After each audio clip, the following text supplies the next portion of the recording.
আসসালামু আলাইকুম ওয়া রাহমাতুল্লাহি ওয়া বারাকাতুহু। আপনারা সবাই কেমন আছেন? নাহমাদুহু ওয়া নাস্তাইনুহু ওয়া নাস্তাগফিরুহু ওয়া নাউযু বিল্লাহি মিন শুরুরি আনফুসিনা ওয়া মিন সাইয়্যাতি আমালিনা। من يهد الله فلا مضل له ومن يضلله فلا هادي له ونشهد أن لا إله إلا الله وحده لا شريك له ونشهد أن محمدا عبده ورسوله فقد قال الله تعالى في كلامه المجيد والفرقانه الحميد। সবাই আমার সঙ্গে আমার কণ্ঠে কণ্ঠ মিলায়া আল্লাহর প্রতি মহব্বত উজাড় করে যে যেখানে যে অবস্থায় রয়েছেন সকলে আমার সাথে পড়ুন, ফাউযু বিল্লাহি মিনাশ শাইতানির রাজিম। কি পড়া যাবে না ভাই? আচ্ছা, কাদের কাদের এই কোরআন তেলাওয়াত করতে কাকে কষ্ট হচ্ছে তারা দুটি হাত উঁচু করে আমার আল্লাহর ক্যামেরায় দেখান।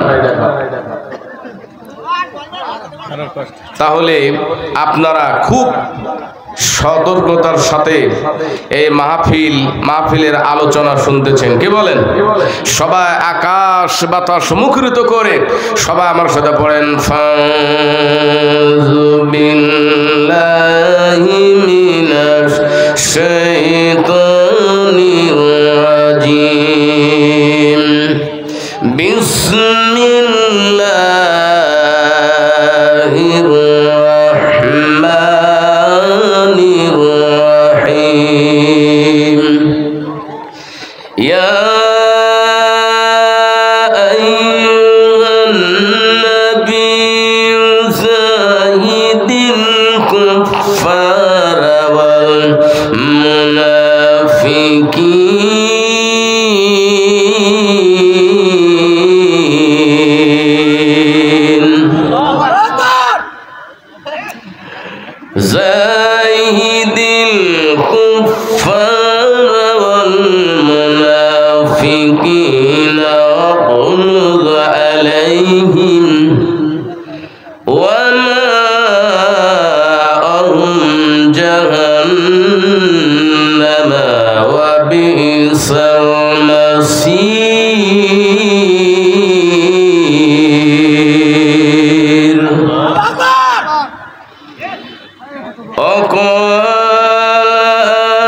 অকয়জন ইন্নাল্লাহ ওয়া মালাইকাতাহু ইউসাল্লুনা আলান নবী ইয়া আইয়ুহাল্লাযীনা আমানু সাল্লু আলাইহি ওয়া সাল্লিমু তাসলিমা। আল্লাহুম্মা জোরে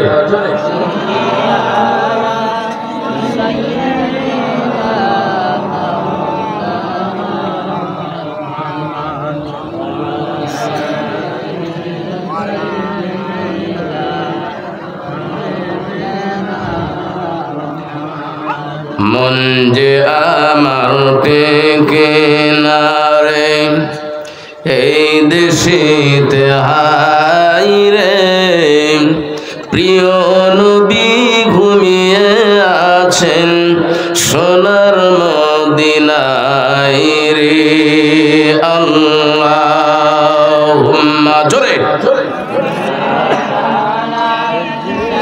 গরম পানি খেলেন একটু বলা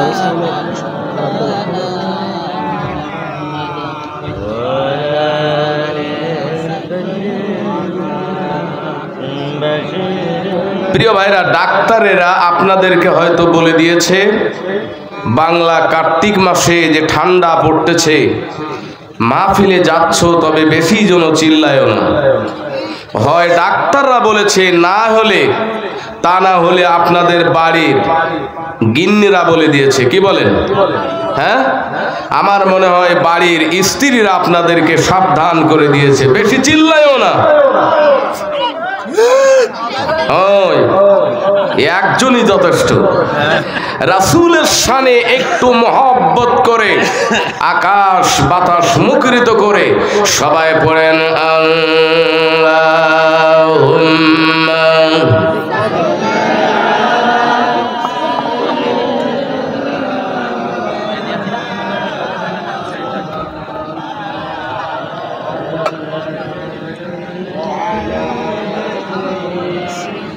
মাওলানা।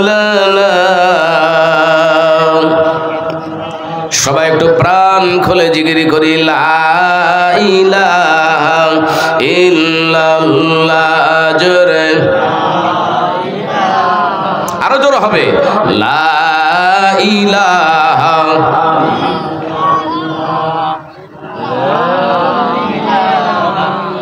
ওমর বলে লাবিনারে, বলেন ওমর বলে লাবিনারে, মোহাম্মদের কালিমা ছাড়িয়া দে। লাবিনা বলে জীবন এবং জীবন দেব, তবু কালিমা ছাড়ব না। লা ইলাহা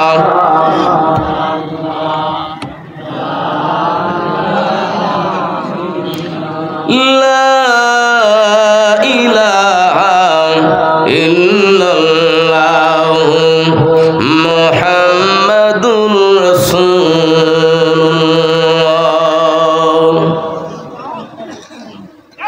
আমাদের মাতৃভূমি সুজলা সুফলা শস্য শ্যামলা,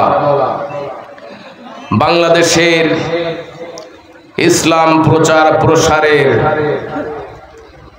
উর্বর জেলা সাতক্ষীরা জেলার কলারোয়া থানা কলাটুপি দক্ষিণ পাড়া জামে মসজিদ সংলগ্ন ফুরকানিয়া হাফিজিয়া মাদ্রাসা প্রাঙ্গণে প্রতি বছরের ন্যায় কলাটুপি দক্ষিণ পাড়া যুব প্রবাসী যুব সংঘ এবং গ্রামবাসীদের উদ্যোগে 10তম বার্ষিক ঐতিহাসিক তাফসীরুল কোরআন মাহফিলের স্বনামধন্য সুযোগ্য অনারেবল সম্মানিত ইসলামী আন্দোলনের রাহবার এবং যুগের শ্রেষ্ঠ সন্তান প্রখ্যাত আলেমে দ্বীন কলাটুপি দক্ষিণ পাড়া জামে মসজিদের সম্মানিত ইমাম, সলিমপুর দাখিল মাদ্রাসার সম্মানিত সুপার হযরতুল আল্লাম মাওলানা মোহাম্মদ আলী হোসেন সাহেব দামাত বরকাতুহুল আলিয়া, আজকের এই মাহফিলের সঞ্চালনায় রয়েছেন সহকারী শিক্ষক পানিকাউড়িয়া মাধ্যমিক বিদ্যালয়ের সম্মানিত শিক্ষক আমার একান্ত বন্ধুবর জনাব হযরত মাওলানা মোহাম্মদ আব্দুস সালাম সাহেব দামাত বরকাতুহুল আলিয়া। আজকের এই মাহফিলের প্রধান অতিথি হিসাবে যিনি এই মাহফিলের চেয়ারকে অলঙ্কৃত করেছেন, আমন্ত্রণ গ্রহণ করে সেকশন অফিসার মাধ্যমিক ও উচ্চ মাধ্যমিক শিক্ষা বোর্ড দিনাজপুর জনাব মোহাম্মদ সবর আলী ওরফে সবুর সাহেব মাগরিবের পর থেকে আলোচনা রেখে মাহফিলকে ধন্য করেছেন বিভিন্ন স্থানীয় উলামায়ে কেরাম। এবং আজকের এই মাহফিলের মধ্যমণি যিনি আমার পরেই আলোচনা রেখে মাহফিলকে মুগ্ধ করবেন, হযরতুল আল্লাম মাওলানা ইব্রাহিম খলিল মুজাহিদ কুষ্টিয়া। সর্বোপরি আল্লাহর জমিনে ধুলের আসনে বসা আল্লাহ প্রেমিক রাসূল প্রেমিক ভাই ও বাবাজিরা, ছোট্ট সোনামণিরা, পর্দার অন্তরালে অবস্থানরতা মা ও বোনেরা, সকলের প্রতি আমার আন্তরিক মোবারকবাদ জ্ঞাপন করছি। আসসালামু আলাইকুম ওয়া রাহমাতুল্লাহি ওয়া বারাকাতুহু। আল্লাহ পাকের শাহী দরবারে প্রাণ খুলে শুকরিয়া আদায় করছি যে মহান আল্লাহ পাক এই জাতিকে কিছুদিনের জন্য উন্মুক্ত করে দিয়েছেন। জোরে বলুন ঠিক না বেঠিক? সেই আল্লাহ পাকের প্রতি আমরা শুকরিয়া আদায় করছি। সকলে হৃদয়ের সমস্ত ভালোবাসা উজাড় করে সবাই বলছি আলহামদুলিল্লাহ। আরো আওয়াজ দিয়ে বলেন আলহামদুলিল্লাহ। দরুদ সালাম বিশ্ব মানবতার মুক্তির কান্ডারি যে রসুল তার নিজে আঘাত প্রাপ্ত হয়ে, যে রসুলের রক্তে মক্কার মাটি লাল হয়েছে, যে রসুলের রক্তে তায়েফের মাটি রঞ্জিত হয়েছে, যে রসুলের রক্তে উহুদের ময়দানের মাটি লালে লাল হয়েছে, তারপরও ইসলাম বিদ্বেষী, আল্লাহ বিরোধী, রাসূল বিরোধী কাফের বেঈমান মুনাফিকদের সঙ্গে কোনো আতাত না করে বরং আজীবন ইসলামের প্রচার প্রসার চালিয়ে গিয়েছেন সেই রাসূলের প্রতি আমরা দরুদ ও সালাম জানাই। সকলে বলি সাল্লাল্লাহু আলাইহি ওয়াসাল্লাম। সম্মানিত হাজিরিন, শুরুতেই জানতে চাই এই মাহফিলে আসার কারণে কারা কারা মনে মনে আল্লাহর প্রতি অসন্তুষ্ট হয়েছেন? দুটি হাত উঁচু করে দেখান। আমিও কল জানি, আমি জানি যে এত দ্রুত বললে আপনার হাত উঠায় ফেলবেন। সম্মানিত হাজিরিন, এবার বলুন এই মাহফিলে আসতে পারাই কারা কারা আরশে আজিমের মালিক আল্লাহ পাকের প্রতি খুশি হয়েছেন? দুটি হাত উঁচু করে আল্লাহর ক্যামেরায় দেখান, হাত নামান। প্রিয় বন্ধুগণ, এদিকে বলেন। সম্মানিত হাজিরিন, এখন আপনাদের কাছে আমি প্রশ্ন রাখতে চাই যে এই ময়দানে এখন আপনাদের পরিমাণ মানে লোক সংখ্যা বেশি না পুকার পরিমাণ বেশি? সবাই বলেন পুকার পরিমাণ বেশি। প্রিয় বন্ধুগণ, দেখেন সারা জীবন ধরে ইসলামের বিরুদ্ধে, আল্লাহর বিরুদ্ধে, নবীদের বিরুদ্ধে, রাসূলদের বিরুদ্ধে এক শ্রেণীর কাফের এবং মুনাফিক তারা সমাজে রাষ্ট্রে সোচ্চার ছিল। কথা বলেন ঠিক না বেঠিক? আবার যুগে যুগে যেমন কাফের মুনাফিকেরা একদিকে সোচ্চার ছিল ইসলামকে নস্যাৎ করার জন্য, ইসলামকে ধ্বংস করার জন্য, আবার অন্যদিকে যুগে যুগে আমার আল্লাহ পাক নবী এবং রাসূল পাঠিয়ে, ইমানদারদেরকে পাঠিয়ে তাদের থেকে ইসলামকে রক্ষা করেছেন। কথা বলুন ঠিক না বেঠিক? প্রিয় বন্ধুগণ, এই জন্যে আমি আপনাদের সামনে একটি আয়াত তেলাওয়াত করেছি, তাওবার ৭৩ নম্বর আয়াত। প্রিয় বন্ধুগণ, কাফের বেঈমানেরা দেখেন ইসলামের বিরোধিতা করবে সবচাইতে সমাজে রাষ্ট্রে দুইটা শ্রেণীর মানুষ। সবাই জবাব দিতে হবে। জোরে বলেন কয়টা শ্রেণীর মানুষ? সবাই বলেন কয়টা শ্রেণী? দুইটা শ্রেণীর মানুষ। একটা হলো কাফের আর একটা হলো মুনাফিক। কথা বলেন ঠিক না বেঠিক? এটা আমার আল্লাহ পাক বলে দিয়েছেন। প্রিয় বন্ধুগণের জন্য আল্লাহ রাব্বুল আলামিন কোরআনুল কারীমের ভিতরে বলে দিয়েছেন কাফের এবং মুনাফিকদের ব্যাপারে আল্লাহ সাবধান করে দিলেন। আখিরি জামানার নবী বিশ্ব নবী জনাবে মুহাম্মদ সাল্লাল্লাহু আলাইহি ওয়াসাল্লামকে ডাক দিয়ে আল্লাহ তাআলা বলে দিলেন, ইয়া আইয়ুহান নবী জাহিদিল কুফার ওয়াল মুনাফিকিন।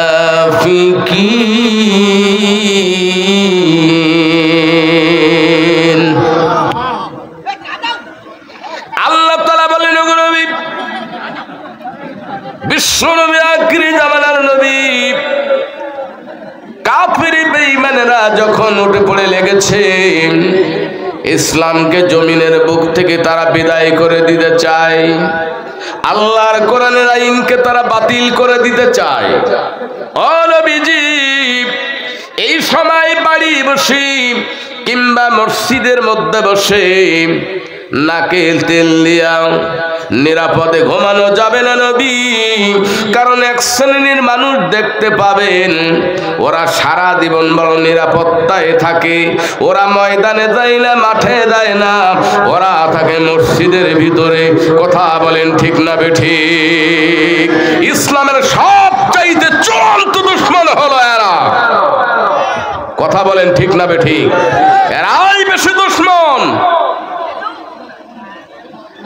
কারণ দাওয়াত দিতে হবে আগে রাষ্ট্র শক্তির কাছে। সুবহানাল্লাহ বলেন। কিন্তু ওনারা বলে ওখানে যে দাওয়াত দিলে তো বিপদ হতে পারে। ভাইরা আমার, বাবাদেরা, জুল্লি, আল্লাহ রাব্বুল আলামিন ঘোষণা দিলেন, নবীজি,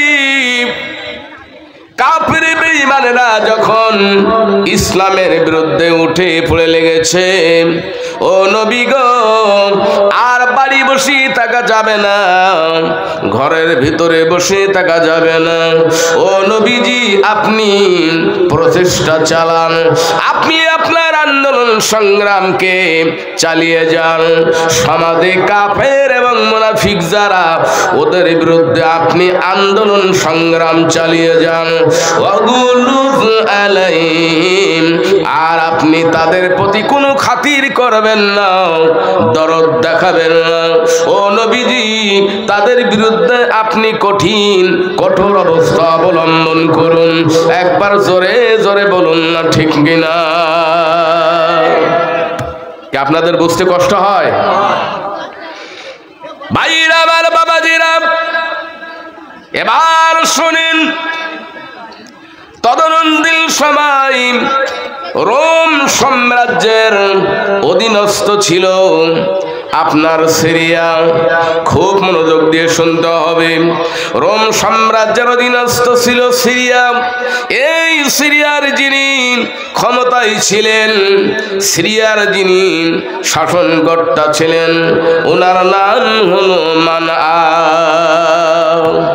এই সিরিয়ার ক্ষমতায় যিনি ছিলেন, এই ব্যক্তির কাছে আখিরি জামানার নবী বিশ্ব নবী মদিনা থেকে চিঠি লিখলেন, আল্লাহর আইন মেনে নাও, তোমাদের তৈরি করা আইনগুলিকে বাতিল করে দাও। সুবহানাল্লাহ বলেন।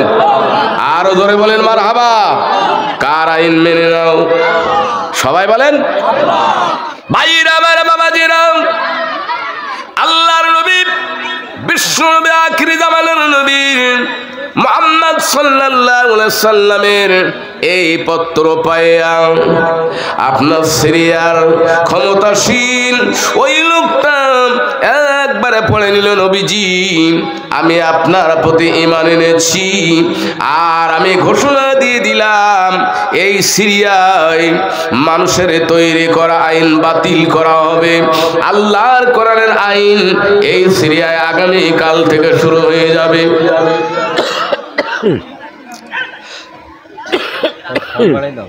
না ওই ফ্যানটা ওই দিক দেন। আর ওই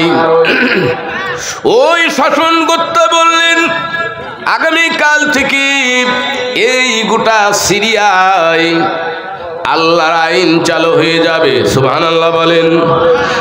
আর মানুষের তৈরি করা আইনগুলি বাতিল করে দেওয়া হবে। ইয়া রাসূলুল্লাহ এই ঘোষণা আমি আপনার প্রতি দিয়ে দিলাম।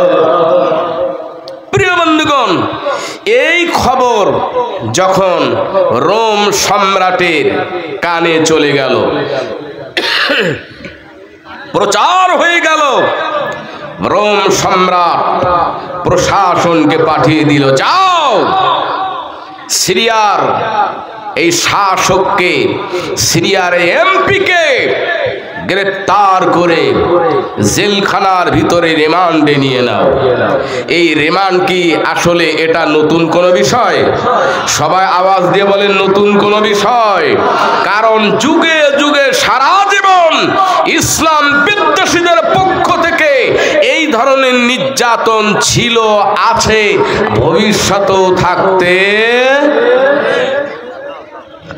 ভাইরা আমার, বাবাজিরা, জরুরি খেয়াল করবেন, পারস্যের সম্রাট রোমের সম্রাটের কানে যখন এই খবর চলে গেল, উনি আপনার তুরস্কের সিরিয়ার এই শাসনকর্তাকে তিনি গ্রেপ্তার করে নিলেন, জেলখানার ভিতরে নিয়ে বিভিন্ন নির্যাতন চালানো হয়। জেলখানার ভিতরে বিভিন্ন ধরনের নির্যাতন চালানো হয়, আর বলা হয় তোমার একমাত্র নির্যাতন তোমার পরে বন্ধ করে দেওয়া হবে, তোমার প্রতি নির্যাতন বন্ধ হয়ে যাবে, তোমার জেল জুলুম জরিমানা বন্ধ হয়ে যাবে, সব বন্ধ হয়ে যাবে। কেবলমাত্র তুমি যদি বিশ্ব নবীর ঈমানের কালেমা ছেড়ে দিতে পারো আর আল্লাহর আইন যদি তুমি মেনে না নাও, তাহলে তোমার প্রতি কোনো নির্যাতন জুলুম করা হবে না।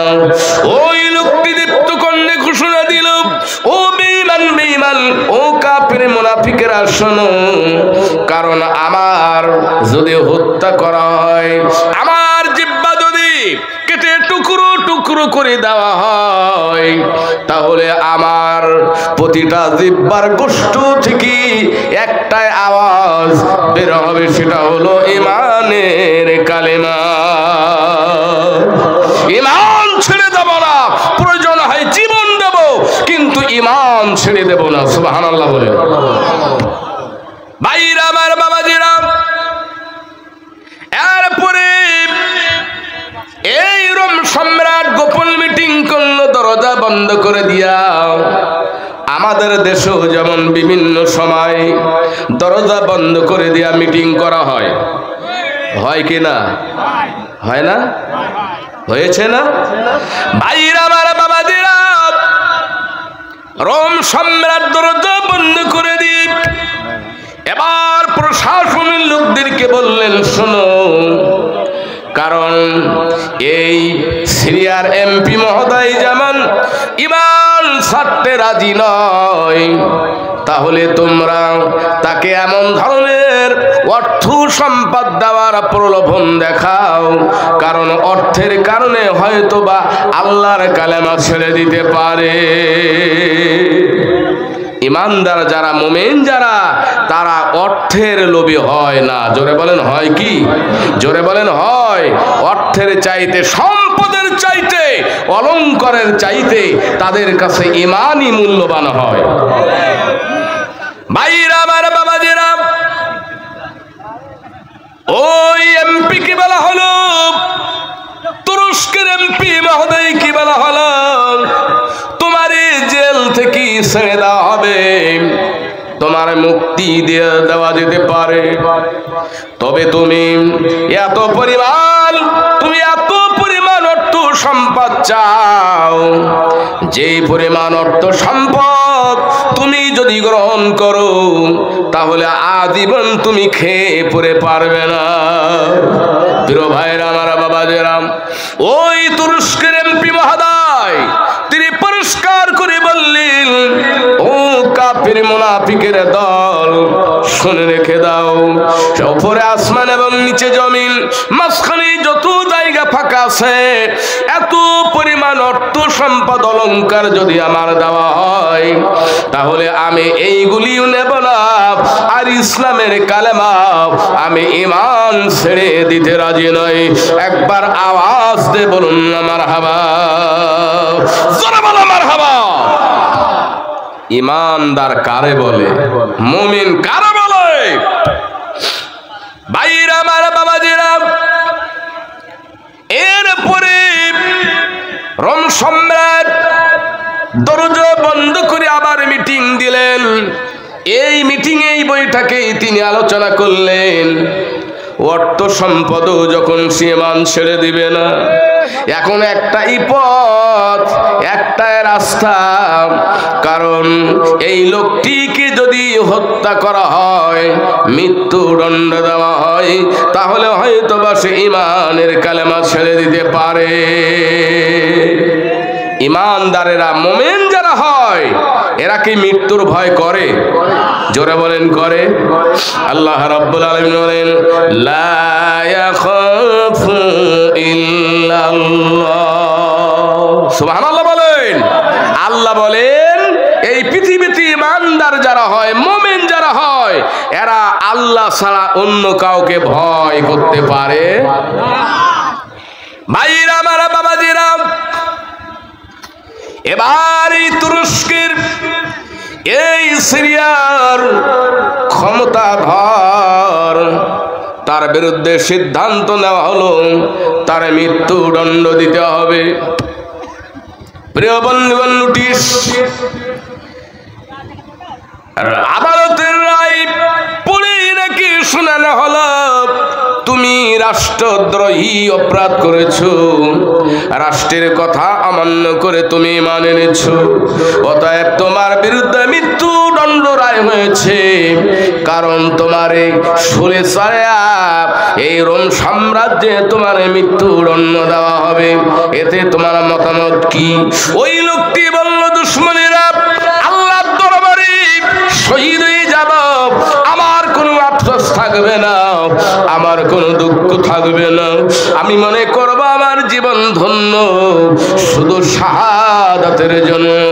তোমাদের কাছে আমি শুধু কামনা করতে চাই, আমার মৃত্যুর আগে আমার একটু পানি দাও, পানি দিয়ে উত্তম ভাবে আমি ওযু করে 2 রাকাত নামাজ আদায় করতে চাই।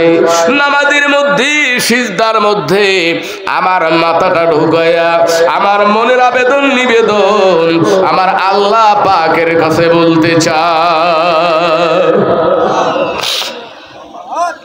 প্রিয় বন্ধুগণ, দেখেন, এই লোকটিকে শুলে চড়িয়ে হত্যা করা হলো। অন্য কোনো অন্যায় আছে? সবাই বলেন, অন্য কোনো দোষ আছে? না, তার একটাই দোষ আল্লাহ পাক কোরআনুল কারীমের ভিতরে বলে দিয়েছেন, ওয়া মা নাকামু মিনহুম ইল্লা আইয়ুমিনু বিল্লাহিল আজিজিল হামিদ।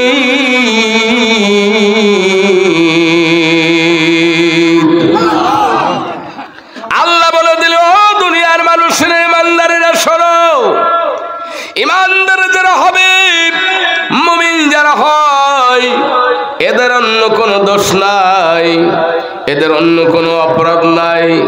ও অপরাধ হলো, দোষটা হলো একটাই, কারণ দুনিয়ার কাফির মুনাফিকেরা নিজেদের তৈরি করা আইন চালাতে চায়, আর ইমানদার যারা হয়, মুমিন যারা হয়, এরা আল্লাহর কোরআনের আইন দিয়ে সমাজ থেকে শুরু করে রাষ্ট্র পর্যন্ত চালাতে চায়। এটাই হলো তাদের অন্যায়। কথা বলেন ঠিক না বেঠিক? প্রিয় বন্ধুগণ, এই লোকটিকে শুলে চড়িয়ে হত্যা করা হলো।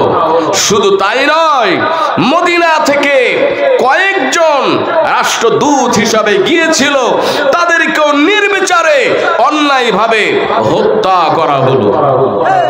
শুধু তাই নয়, এরপরও তারা ক্ষান্ত নয়। রোম সম্রাট বিপুল পরিমাণে সৈন্য পাঠিয়ে দিয়েছে মদিনা সীমান্তে মদিনা আক্রমণ করবে বলে। সবাই নাউজুবিল্লাহ বলেন। এই খবর কি ভালো খবর? সবাই বলেন। প্রিয় বন্ধুগণ, দেখেন, এক শ্রেণীর মানুষ, তারা বলতেছিলাম নিরাপদে মসজিদের ভিতরে থাকে, খুব ভালো ভালো রান্না বান্না করে খায়, ঠিক না বেঠিক? খুবই সুন্দর খাওয়া দাওয়া তারা করে। প্রিয় বন্ধুগণ, এখন এই মদিনা সীমান্তে রোম সৈন্যরা যখন এসে তারা ভিড় জমাচ্ছে, উদ্দেশ্য হলো মদিনা আক্রমণ করবে, তখন আল্লাহ পাক আমার রাসূলকে বললেন, ও নবী, এই রোমের কাফের মুনাফিকেরা মদিনা আক্রমণ করুক, আপনি কিছুই বলার দরকার নাই, আপনি ঘরের ভিতরে নিরাপদে থাকুন। কথা বলেন, ঠিক না বেঠিক? ঠিক কি আমি ঠিক বললাম নাকি? ভেবে চিনতে বলবেন। আল্লাহ রাসূলকে কে বলছিলেন যে হ্যাঁ, কাফের বেঈমানেরা যা পারে করুক, আপনি নিরাপদে ঘরে থাকেন, এই কথা বলেছেন? আল্লাহ রাব্বুল আলামিন এবার বিশ্ব নবীকে বলেন, ও আখিরি জামানার নবী, বিশ্ব নবী গো, রোম সরকার এই মদিনা আক্রমণ করার জন্য এই মদিনায় বহু কষ্টে আপনি ইসলামী রাষ্ট্র তৈরি করেছেন। মদিনার ইসলামী রাষ্ট্রকে ধ্বংস করে দেওয়ার জন্য ওই রোমের সরকার বিপুল পরিমাণ সেনাবাহিনী মদিনা সীমান্তে পাঠিয়ে দিয়েছে। ও নবী গো, আর বসে থাকা যাবে না, বরং এই কাফের আর মুনাফিকদের বিরুদ্ধে আপনি বের হয়ে যান এবং চেষ্টা চালান, আন্দোলন সংগ্রাম চালিয়ে যান। আল্লাহ রাব্বুল আলামিন বলে দিলেন, ইয়া আইয়ুহান নাবিয়্যু যাহিদিল কুফারা ওয়াল মুনাফিকিন।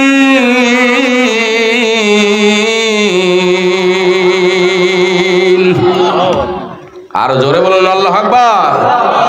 আল্লাহ বললেন, নবীজি, আপনি আন্দোলন সংগ্রাম চালিয়ে যান।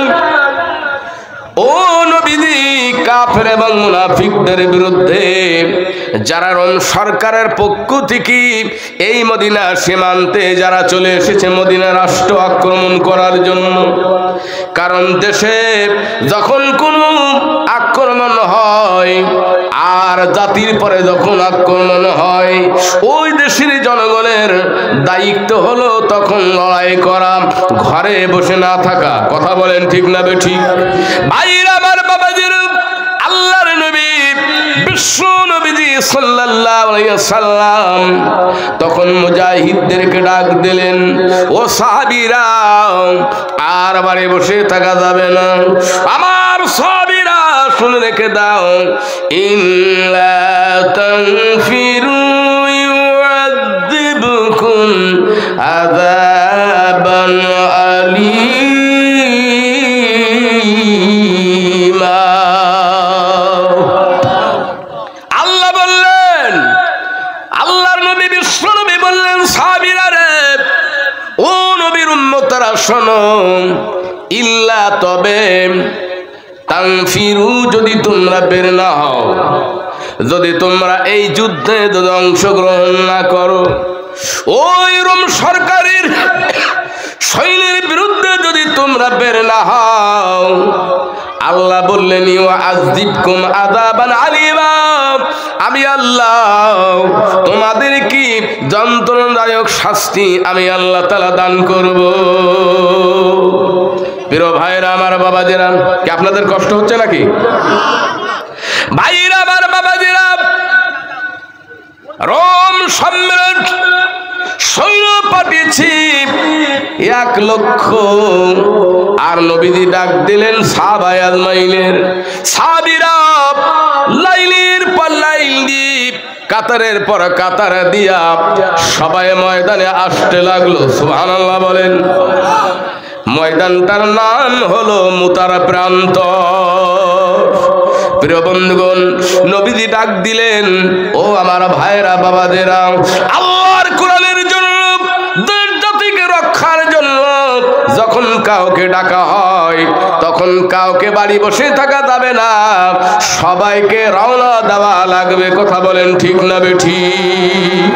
রাসূল বললেন, ও গো মুজাহিদ চলো কাফেলায়। বলেন, ও গো মুজাহিদ চলো কাফেলায়, শহীদরা ডাকি তোমায়,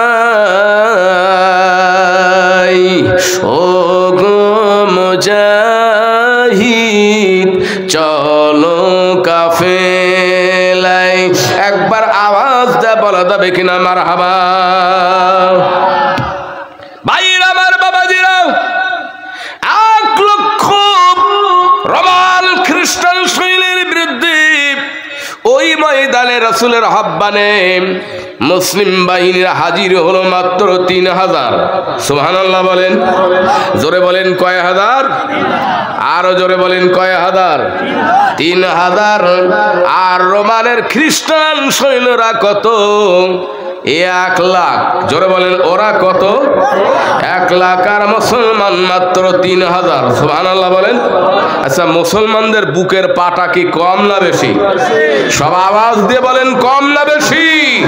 মাত্র 108 জন ভূমিকা নিয়ে, সাহস নিয়ে বাংলার জমিনে নেমেছিল। আর জাতি ধর্ম নির্বিশেষে সবাই তাদের অনুসরণ করে নামার কারণে আজকে সবাই মুক্ত হয়েছেন। কথা বলেন ঠিক না বেঠিক? প্রিয় বন্ধুগণ, 1 লক্ষ রোমান সৈন্যের বিরুদ্ধে মুসলমান মাত্র কয় হাজার? আরো জোরে বলেন, 3000। আলোচনা মুখস্থ হয়ে যাবে, আপনাদের সুবিধা হবে বুঝার জন্য। আল্লাহর নবী বিশ্ব নবী বললেন, জাফর তুমি কোথায়? হযরত জাফর বললেন, লাব্বাইক ইয়া রাসূলুল্লাহ। ও আল্লাহর নবী বিশ্ব নবীজি, আমি জাফর ময়দানে হাজির। সুবহানাল্লাহ বলেন। আল্লাহর নবী বললেন, জাফর তুমি বাড়িতে চলে যাও, তোমার বিবির কাছ থেকে বিদায় নিয়ে আসো। হযরত জাফর বাড়িতে চলে গেলেন। বাড়িতে যাইয়া তিনি বিবিকে বললেন, বিবি গো, আল্লাহর নবী বিশ্ব নবীজি আমাকে মুতার প্রান্তরে কাফির বেঈমানদের বিরুদ্ধে সেনাপতি নির্বাচিত করেছেন। ও বিবি, আমি তোমার কাছ থেকে বিদায় নেওয়ার জন্য এসেছি। কাঁধে তুমি 2 হাত তুলে আল্লাহর দরবারে চোখের পানি ফেলে দিয়া আমার জন্য প্রাণ খুলে দোয়া করে দাও।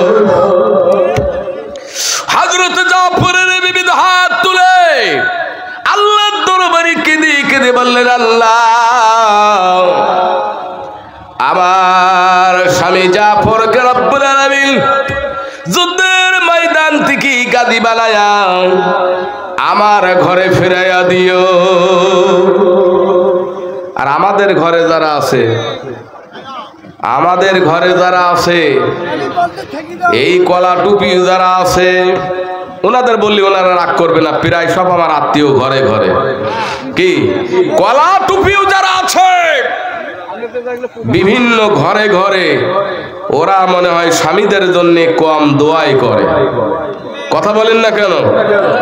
স্বামী যদি বলে একটু কাদিরহাট বাজারে যাচ্ছি, দোয়া করে দিও, ঢং মারাচ্ছে। আবার অনেক মহিলা স্বামীর প্রতি খুশি হয়ে এমন দোয়া করে, আল্লাহ এত লোক মরে কিন্তু এর কেন মরণ নেই? কি বলে নাই নাকি? খবরদার এখন বলেন না, কারণ বাড়িতে বলো জায়গা দিবে না, যে খাদিমুলির সাথে যাও। খুব বললি হ্যাঁ হ্যাঁ, এখন ঘরে জায়গা দেব না, মুশকিলে পড়ে যাবেন। কথা বলেন ঠিক না বেঠিক? ভাইরা আমার, বাবাজিরা,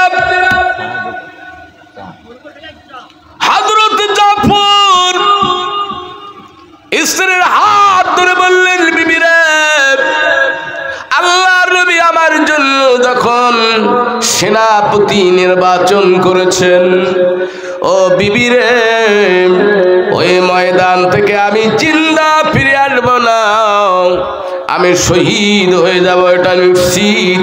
কারণ তোমার উল্টা দোয়া আমার আল্লাহ তাআলা কবুল করবে না। ও বিবি রে, আমি চললাম, বিদায় দাও। আমি যে রাস্তায় সারা জীবন চলেছি, আমার সন্তানগুলি রেখে গেলাম, এই সন্তানগুলিকে তুমি আল্লাহর রাস্তায় চালায়া দিও। সুবহানাল্লাহ বলেন। ও বিবিরে, খবরদার খবরদার, আমার কলিজার টুকরা সন্তানগুলিকে তুমি যেন ইসলামের বাইরে দিও না, এদের ইসলাম অনুযায়ী পরিচালনা করবে। জোরে জোরে বলুন মারহাবা। ভাইরা আমার, বাবাজিরা, হযরত জাফর চললেন ঝান্ডা নিয়ে ময়দানের দিকে, তিনি দৌড়াতে লাগলেন।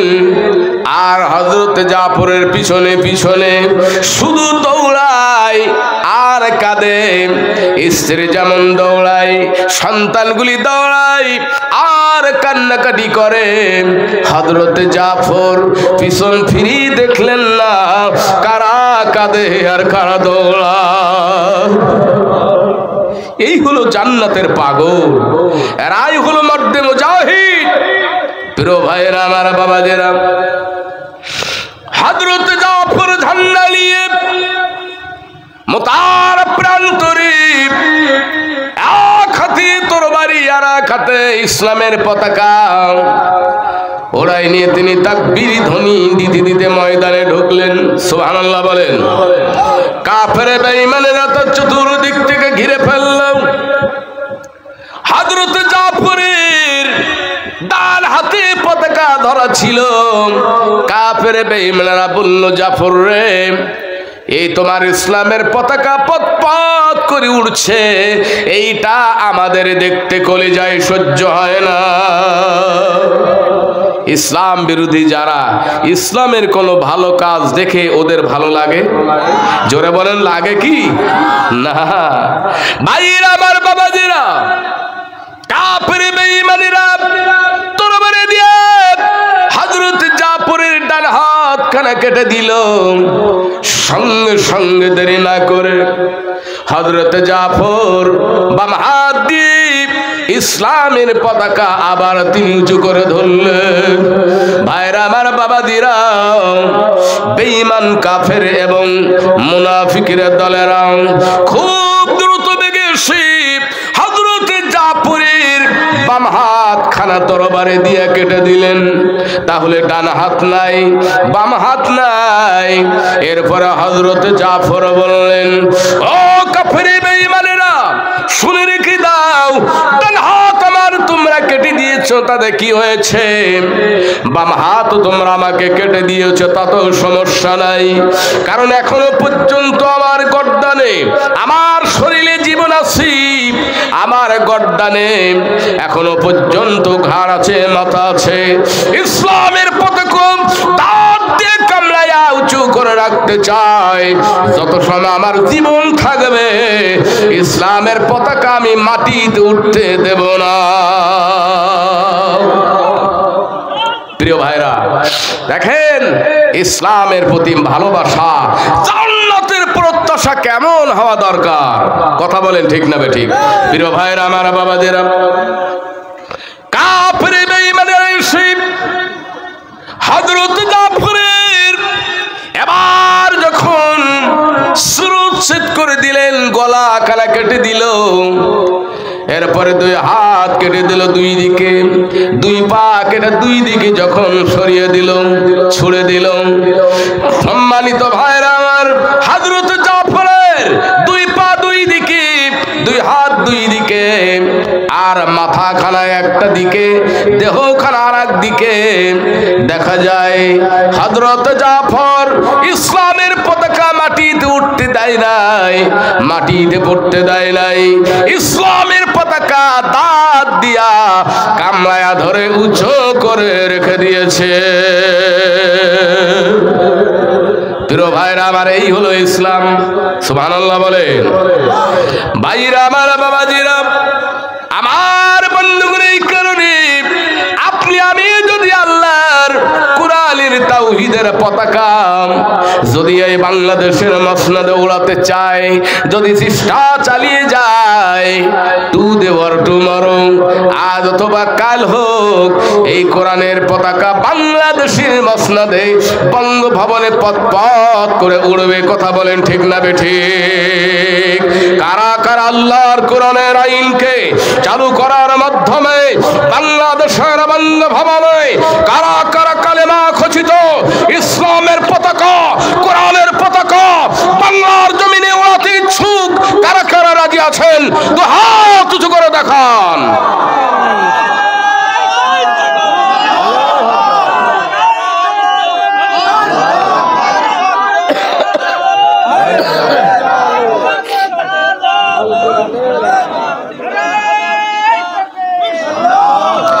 একটু জিকির করি, লা ইলাহা।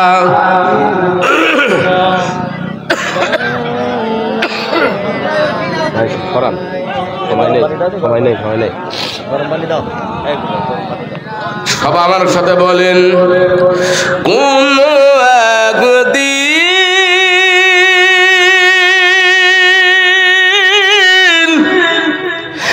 এদেশের আকাশে কালিমার পতাকা দুলবে,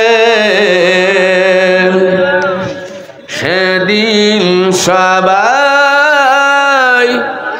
আল্লাহর বিধান পে দুঃখ বেদনা ভুলবে। সবাই বলেন, কোন একদিন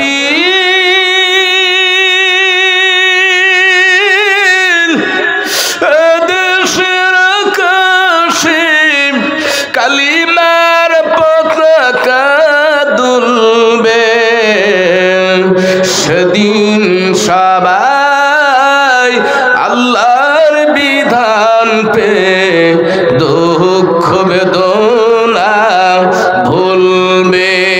জোরে জোরে বলুন না মারহাবা। ভাইরা আমার, বাবাজিরা, আল্লাহর নবী বিশ্ব নবীজি সাহাবায়ে কিরামকে নিয়ে বসে আছেন। খুব খেয়াল করে শুনবেন। সাহাবায়ে কেরাম লক্ষ্য করলেন কেউ নাই, মানুষ নাই, জন নাই। নবীর সামনে এবং সাহাবীরা যারা বসে রয়েছেন, এদের সামনে কেউ আসলো না, কেউ গেল না, কেউ নাই। বিশ্ব নবী জবাব দিলেন, ওয়া আলাইকুমুস সালাম ওয়া রাহমাতুল্লাহি ওয়া বারাকাতুহু। একবার জোরে জোরে বলুন না সুবহানাল্লাহ। জোরে বলো মারহাবা। সাহাবীরা বললেন, ইয়া রাসূলুল্লাহ, ইয়া হাবিবাল্লাহ, কাউকে তো আসতে দেখলাম না, অথচ আপনি সালামের জবাব দিলেন। মনে হলো কেউ আপনাকে সালাম দিয়েছে।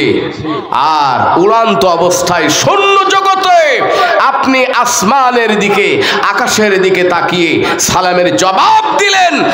আর আমাদের তো মনে হয় কেউ আপনাকে উপর থেকে সালাম দিয়েছে, আপনি সালামের জবাব দিয়েছেন। রাসূল বললেন, চোখে পানি, দাঁড়িয়ে দিয়ে নবীদের পানি পড়তেছে। রাসূল বললেন, সাহাবায়েরা ও সাহাবায়ে কেরাম শুনে রেখে দাও, এমন কোন ব্যক্তি আমাকে সালাম দিয়েছেন আর আমি রাসূল তার সালামের জবাব দিয়েছি। জোরে বলুন সুবহানাল্লাহ। সাহাবায়ে কেরাম বললেন, ইয়া রাসূলুল্লাহ, এই ব্যক্তি কোন ব্যক্তি? আচ্ছা বলুন, সাহাবীদেরকে এবং এই মুহূর্তে আপনাদের আমাদেরকেও এটা জানার প্রয়োজন আছে না নাই? জোরে বলেন, জানার প্রয়োজন আছে না নাই? কোন ব্যক্তি বিশ্ব নবীকে সালাম দিলেন? প্রিয় বন্ধুগণ, এটা আমরা অবশ্যই শুনতে চাই, জানতে চাই। তবে তার আগে আপনাদের কাছে একটু প্রশ্ন করতে চাই, একটু মাপযন্ত্র দিয়ে, মানদণ্ড দিয়ে আমি যাচাই বাছাই করতে চাই। এই যারা এখানে এসেছেন, যারা দাঁড়িয়ে আছেন, যারা রাস্তার উপরে, যারা বিভিন্ন কর্নারে এলোমেলো ভাবে আছেন, যারা বাড়ির ভিতরে রয়েছেন, একজন ব্যক্তিকে বলতে পারবেন, আল্লাহর কোন বান্দা বান্দি কি বলতে পারবেন যে জীবনে ওই ব্যক্তি কোনো গুনাহ করে নাই? এরকম কোন ব্যক্তি আমাদের এই মাহফিলের ভিতরে একজন আছে? জোরে বলেন, আছে? জীবনে কোনোদিন গুনাহ করেন নাই কে? তিনি হাত উঁচু করে দেখান। আপনারা প্রমাণ করে দিলেন আমরা সবাই, কেউ কম কেউ বেশি, আল্লাহর কাছে অপরাধী। কথা বলেন ঠিক না বেঠিক? সুতরাং আজকে আপনারা মাহফিলে এসেছেন একটাই কারণে, আল্লাহর খুশি অর্জন করে যদি জীবনের একটু গুনাহ মাফ করাই নেওয়া যায়। সুবহানাল্লাহ বলেন। কি এইটা তো আমাদের আশা নাকি প্রিয় বন্ধুগণ? সুতরাং আল্লাহর জমিনে বসবাস করার কারণে জীবনে কত অন্যায় করে ফেলেছি। ও আমার বন্ধুগণ, এই গুনাহ যদি আল্লাহ তাআলার কাছে মাফ করে নিতে হয়, তাহলে আল্লাহ রাব্বুল আলামিন বলেন, ওয়া মা তুনফিকু মিন খায়রিন ইউওয়াফা ইলাইকুম ওয়া আনতুম লা তুযলামুন।